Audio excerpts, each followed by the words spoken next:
tonight. That is Train and Honey Soul Sister from 101.5, the Hawk, the Quad County's #1 hit music station. Good morning, I'm Scotty O. Day number 25, the 101 days of summer. And Greg, we've got a couple of people in the studio this morning that are, one is rollerblading or inline skating across the country. Her name is Ashley. And Pierre is following Ashley in the van that they've been living in for the last little while.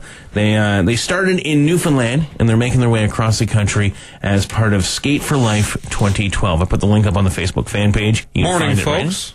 Morning. Welcome. Morning, guys. Now, Ashley, let's start with Ashley. Ashley is the one that's doing the skating. Ashley, you're a hockey player. Yeah, that's right. And you decided you were going to inline skate across the country. Now, we've had a couple of people already throughout the beginning of the year that have said they were going to go across the country. Why are you going across the country?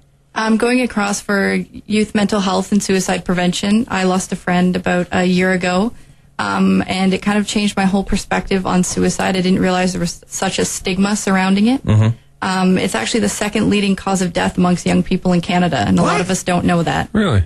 Yeah. The second what's number one then? The car accidents. Okay, makes sense. Yeah. All right.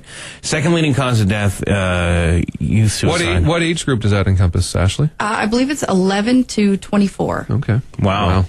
So, I'm sorry to hear about you losing a friend. But this gave you the gumption to say, okay, we're going to go across the country, raise some money, raise some awareness. Yeah, I wanted to do something pretty big that would get a lot of attention, and not many people or girls in particular have inline skated right across Canada. It's going to be about 10,000 kilometers. It's going to take me 4 months, and we started just over 2 weeks ago now in St. John's, Newfoundland. How did you actually come up with the idea? What put that in your mind to say, okay, I'm going to skate across the country? To be honest, I had a friend inline skate from Toronto to Vancouver, and he was actually blind, so I thought that was very courageous. Wow. Yeah, and I met him, and I thought, man, you're very inspirational. And I said, I wish I could do something like that. And he said, well, why can't you? And I was actually at a pretty dark time in my life then, and I thought, no way. I'm not that important. I couldn't do anything like that. And he said, yes, you can do anything you want to do. You just have to put your mind to it and put it together. And 5 years later, here I am. So you're going across the country. Are you? You said you were a hockey player. You told me that before we got on the air. But did you do any other conditioning? Is there any training that you go through before you decide I'm going to run across the country? I'm going to skate across the country? Yeah, I started training on my own, and I had no idea what I was doing, to be honest. Mm-hmm. So we started searching out to see if we could get any trainers or any kind of donations that way. I tried all the big gyms, and they turned me down, unfortunately, but I did find a local gym in Ottawa, which was Greco-Lena Fit Gyms, and he actually he trains a lot of the hockey players, Claude Giroux, Mike Fisher, and a bunch of big ones. So as soon as he took me on, I really trusted him, and he actually sponsored us too for the run, which is great. Cool. And I did a lot of training beforehand. To be honest, I probably could have done a lot more, but would you ever really be prepared for this? I mean, no. the elements and just Newfoundland alone was a challenge. I'm sure. How much do you do each day? I have to do between 60 and 80 kilometers a day. We've had a few days where we've done maybe 40 just to get to the next town, and I've had one really big day where I was able to pull off 100 kilometers from Gander to Grand Falls, Windsor. Wow. On rollerblades? Yes. That's a lot. Are your feet, destroyed so far? Not bad. I have a really sore right ankle today, really, really sore, probably the worst it's ever been.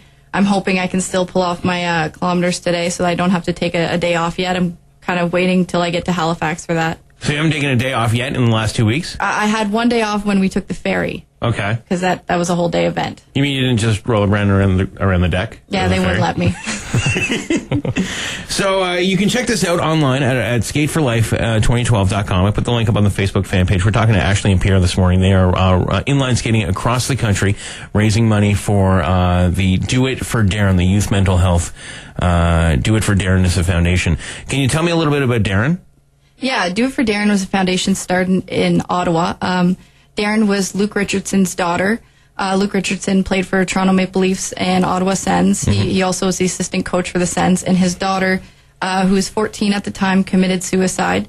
And a lot of her friends really felt helpless, kind of like the way that I did, and started a foundation. It actually started with hockey helmet stickers. They had all the hockey players put on D.I.F.D stickers. Mm-hmm. And it just turned into this big youth-driven initiative where youth were just starting to, be empowered and help others by inspiring conversations. Because after Darren's death, Darren had, a pretty great life. So it was obviously just that one conversation that her parents never got to have with her about suicide and about, is she okay? So they're really trying to spread the message that you have to ask your kids, you have to talk to your teachers, have to ask their students. You really have to inspire these conversations that we need to open up. We need to have someone to talk to. And you can do that throughout the day today. If you're getting ready for your school day, getting ready for work, and you're listening, but you're not sort of listening. I want you to stop right now and just think about this for a second. Talk to your kids, because this is the big message that you're trying to promote as you're going across the country. Am I right? That's right. To talk to the kids, make sure that things are okay. Because if you're saying number 2 cause of death between 11 and 24-year-olds is suicide, that needs to stop. That's scary. We need to push that off. A lot of people that we've met too who have lost their children, they said they didn't see it coming. He was the happiest kid. Mm-hmm. She was the happiest kid. They had no idea. So you kind of have to do some digging. You have to really have the conversations a lot. And you have to make sure that you're getting, if you feel like they're not opening up to you, find someone they will open up to. So you're raising money as well for the Do It for Darren. How can people donate? You can donate on our website. Okay. We've got it set up there. It's a secure, direct link right to the Do It for Darren Foundation. Mm-hmm. You can stop us on the side of the road. Sometimes that's a great breather for me, especially when I was climbing Kelly's Mountain there. I had probably a good $50 donations going all the way up. I think people felt bad and tried to give me a little breather. It was a pain and suffering watching you go up that mountain. Yes, it was a pretty tough one. Pierre says that while he was sitting in the van. Yeah. 787 feet. Is that a problem? Is it like on blades? I know we've had runners go through and we've talked to runners, but on blades, when the ups and downs of Canada, like never mind Rocky Mountains, you're not even close to that yet, but the ups and downs, wouldn't that be even harder on blades than it would be like even just running, walking, whatever? I don't know if it's harder because I'm not running. Okay.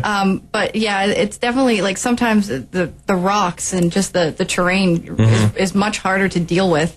Going uphill, sometimes you're barely moving. You have to keep pushing forward just to get momentum. Yeah, as I watch her, you see going downhill is fun. You glide down the hill. You got to make sure you're not going to wipe out.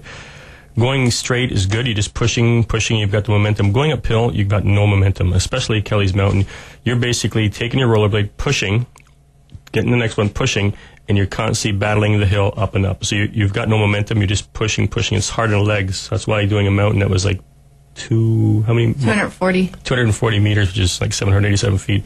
That was the hardest. Going down was very cautious. A lot of big hills we have to go down. She has to be guided down because we don't want to cause an accident. That's the worst, that's the thing we don't want to happen the most is an accident. So going down hills, we're very more cautious than we are going up hills. Yeah, I'll grab the van a lot just on the side mirror just to guide my speed so I don't lose control. Well, that's a good idea. Yeah. Going uphill, you're basically walking in rollerblades more or less, basically, right? And making sure you don't roll backwards. Yes, which actually happened to me when we were outside of Port aux Basques. The wind was probably about 150 kilometers an hour. It took me an hour and 20 minutes to do 4 kilometers. Wow. And that usually takes about 15 minutes. Yeah. And that's the first little fight we got into because I said, we're almost there, don't worry, keep going. Yeah, 4 more kilometers. 4 more. And then all of a sudden, around the corner, boom, the van started rocking left and right from the wind. I'm going, oh my God. She starts yelling at me, don't say nothing ever again. So is that just you going directly into the wind, or was that uphill as well? I hit one big uphill, which is when I was going, I couldn't stop. If I stopped, I started to go backwards. Wow. Yeah, we tried everything. He tried to get up on the shoulder and protect me from the wind, and it wasn't working. Wow. Cars were honking with encouragement, and I just wanted to grab onto them and have them pull me on up. Well, you could do that, though, couldn't you? It's very Back to the Future-ish. Yeah. You could have done that. I could have lunged at a transport. Safe. Yeah. What are you being safe? Come on now. Well, yeah, okay. Congratulations on the first little bit. Thank you. Your first 2 provinces. Congratulations on that. Now, what is your route? Do you go right through New Brunswick? Do you pop over to Prince Edward Island? Do you go? Yeah, we're hitting everywhere. Okay. We're actually going to go down to Halifax, back up through Pictou, up through the ferry. PEI. Yeah. Mm-hmm. And then we're actually going to also go, once we hit Moncton, we'll go back down to St. John, and then we'll go up to Fredericton and keep going from there. And all through Ontario, we're going to route all through the towns there. So we're just about at 10,000 kilometers for the entire trip. Wow. When do you hope to be done? The goal was October 5th. Okay.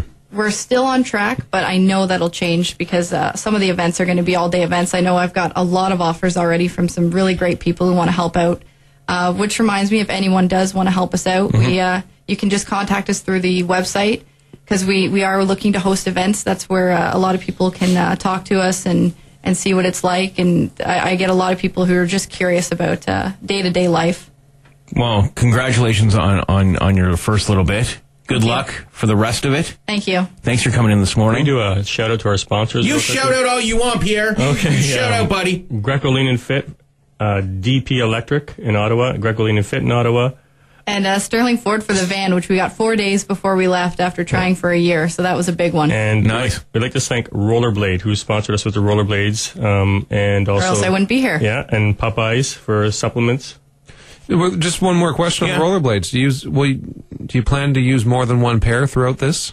I've got Or will one one pair do pair. you? I have one pair, but I have a lot of wheels and brakes and bearings, Spare parts. all the parts. Yeah. Plus, Rollerblade said if I need another pair, they'll ship them overnight. But Okay. We will like to ask Rollerblade for another pair because we didn't, as the first timers, we didn't realize the rain. I've had to cover her rollerblades with garbage bags because Okay. Yeah. they get so soggy from the rain, and the next day you got to wear them again, and you can't dry them.